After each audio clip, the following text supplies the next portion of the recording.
What's happening, seventh graders? We are here. This is 2.2 now, example 1, and now we're adding rational numbers. Oh man. So we're doing fractions with negatives and all that good stuff.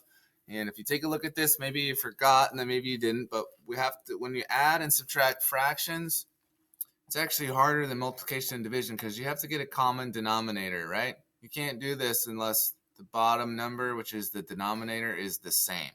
So sometimes it helps to estimate to make sure your answer is going to be close to an estimation, because if we mess up a fraction, we could end up with a crazy number. So negative 8 over 3 is actually pretty close to 3 because 3 goes into 8 almost 3 times. If it was 9, it would.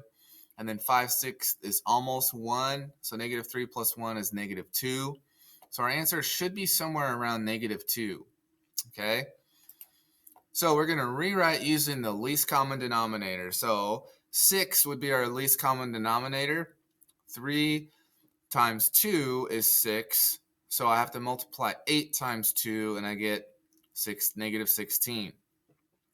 This is negative, so this is also negative. Okay, so now that I have a common denominator, I rewrite the sum of the numerators over the common denominator. So negative 16 plus 5 over 6. So now I just add these together, and I end up with negative 11 over 6. But I'm not done yet. I can't write my answer as an improper fraction.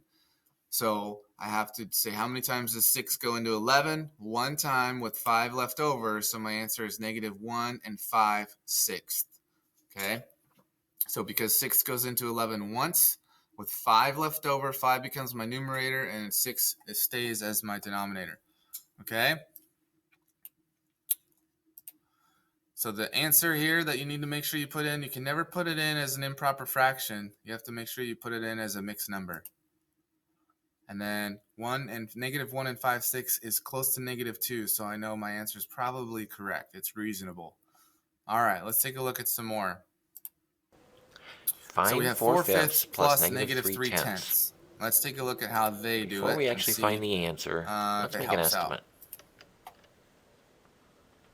The problem involves two This guy's proper weird fractions, sounding. 4/5 and 3/10. So let's estimate by rounding these to either 0, 1/2, or 1. 4/5 is closer to 1 than either 0 or 1/2, so let's round it to 1.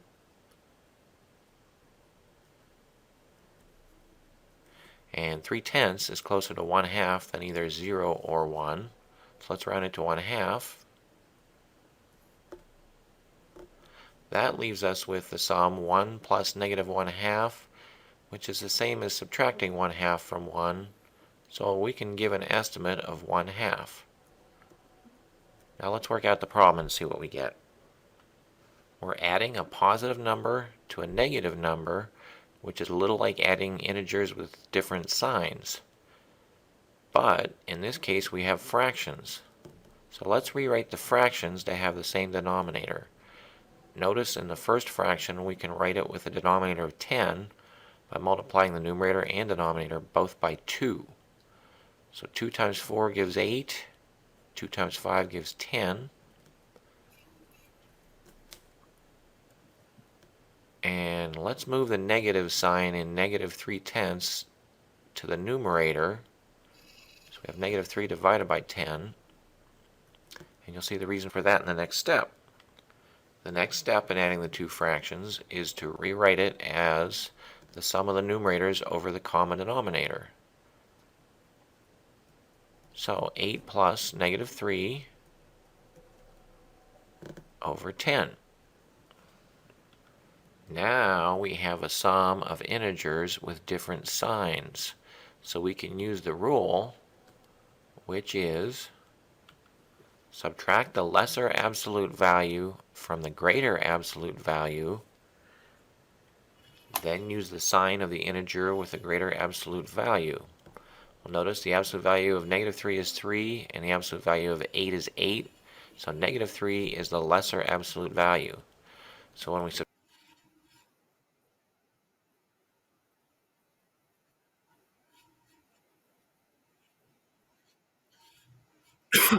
I'm going to pause it right there and just give you a little quick tip. 8 plus negative 3 is the same When we as 8 subtract 3 minus from 3. 8, we get So all 5, this absolute and we value use the stuff, sign of the integer if with you a want to do greater it that way, you absolute can. value, so 5 But should be you can be positive. aware that 8 plus Keep the negative same 3 is the same denominator, as 8 10. minus 3. Then you can get that done And a lot notice that faster than 5 what we tenths just can said. be So simplified just a because quick both tip the if you numerator want. and denominator can be divided by 5. So in simplified form, our answer is 1/2. Before we worked out the problem, we made an estimate so we would be able to check whether our answer was reasonable. Our answer is 1/2, and our estimate was, guess what, 1/2. So can we say that that answer is reasonable? We sure can. So let's assume we didn't make any mistakes, and with reasonable certainty, we can say that the sum is 1/2.